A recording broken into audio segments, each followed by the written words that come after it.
কি হয়েছে রাজু? ওই ম্যাডাম, আমি ওই কপি নিয়ে আসছিলাম। হ্যাঁ, কফি। এই তো ম্যাডাম, এই নিন।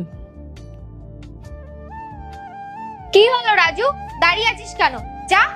কিছু না ম্যাডাম, এই তো আমি যাচ্ছি, আপনি কপিটা খেয়ে নেবেন। হ্যাঁ হ্যাঁ, খেয়ে নেব, যা।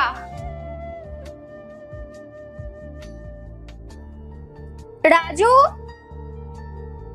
হ্যাঁ ম্যাডাম। রাজু, বলছি যে তোর স্যার ওই অফিসের কাছে বাইরে মিটিং এ গেছে।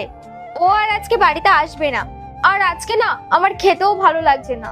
তুই একটা কাজ কর, আমার জন্য আজকে আর খাবার বানাতে হবে না। তুই আমার জন্য একটা কফি বানিয়ে নিয়ে আয়, যা। ঠিক আছে ম্যাডাম, আমি এখনই নিয়ে আসছি। অফিসের কত কাজ, আর ভালো লাগছে না। উফ, যাই বাইরে থেকে একটু হেঁটে আসি।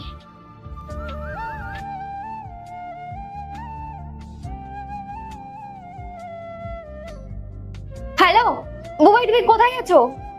ওই ওই রাজু, তুমি তাড়াতাড়ি চলে আসো। ওর মতলব আমার একদম ভালো লাগছে না। ঠিক আছে।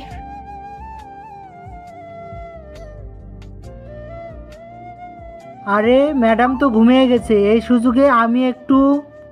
তার আগে দেখবো কারা শয়তানকে হারিয়ে আল্লাহকে ভালোবাসে। যারা আল্লাহকে ভালোবাসে ভিডিওতে লাইক করে চ্যানেলটাকে সাবস্ক্রাইব করে দাও। যারা শয়তানকে ভালোবাসো তাদেরকে ভিডিওতে লাইক সাবস্ক্রাইব কিছুই করতে হবে না, কমেন্ট করো আল্লাহু আকবার। ম্যাডাম ঘুমিয়ে গেছে। ম্যাডাম, ম্যাডাম, ও ম্যাডাম।